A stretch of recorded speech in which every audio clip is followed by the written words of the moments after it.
You know, it's like, oh man, I don't know how to explain it. It's like, I don't know, like going to church, or like, you know, you get to have this really profound connection with the energy that runs through everything on this planet, you know. That's like one of the most incredible feelings in the world.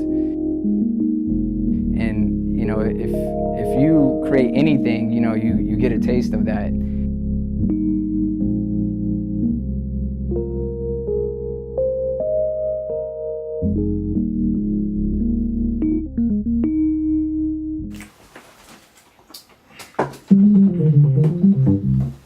My name is Zach Witness, and this is World Witness Studios, also known as my mama's house. And this room actually used to be my brother's old room. This is pretty much where I spend most of my time. Like, I don't really go out. You know, I'm very much a recluse, so I'm just in here working all the time. I'm a producer, I am a DJ, a musician, a songwriter, and whatever else I need to be to make something great happen.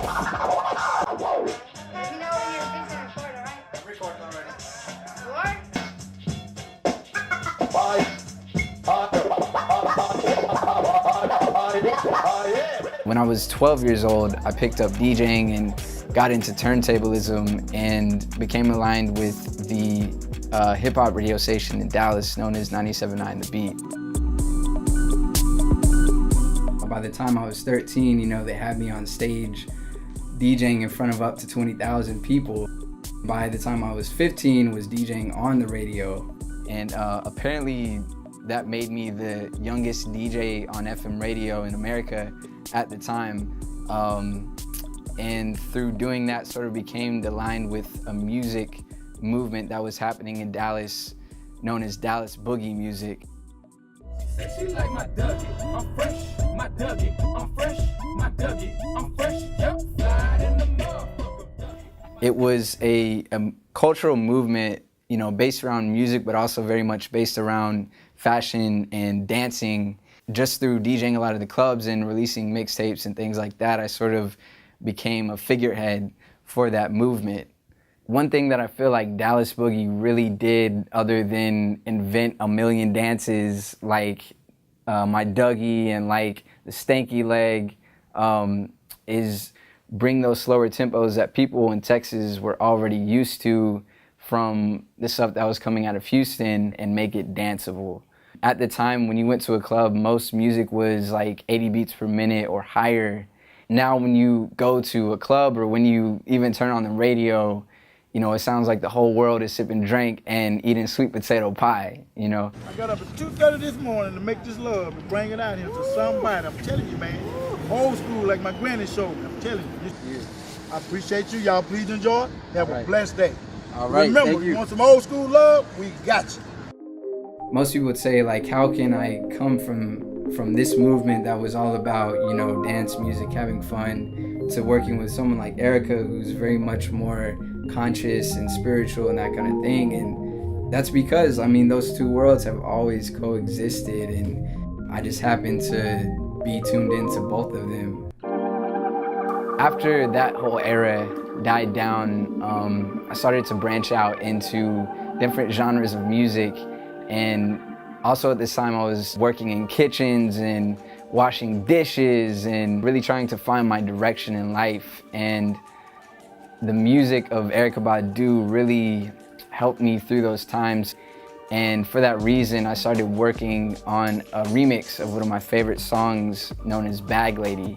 I literally worked on that remix for 3 years. Somehow Erykah heard it and reached out to me about doing a remix of Drake's Hotline Bling. So she ended up actually coming to my house, and we recorded the vocals and everything in my bedroom studio. And when the remix was finally released, the reaction was so crazy, and you know, our vibration working together was so strong that she was just like, I wanna do a whole project with you. And so over the course of the next 11 days, we created what people now know as But You Can't Use My Phone.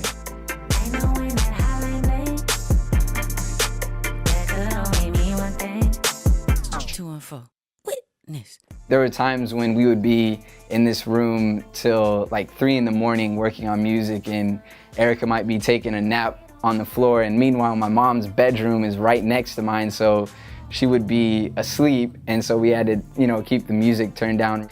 And there was also a point when both Erykah and Andre 3000 were in this room together with me working on music, and it's like those moments that you just think to yourself, like, how? You know, like, how did I end up with not only two of the biggest musical artists in the world, but two of my biggest heroes in my bedroom studio at my mom's house? You know, it makes no sense.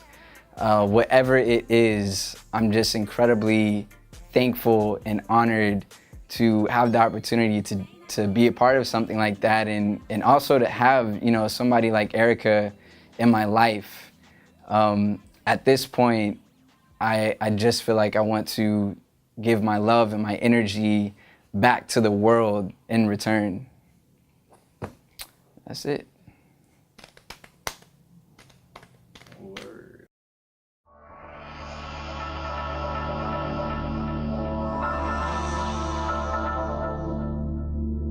Music.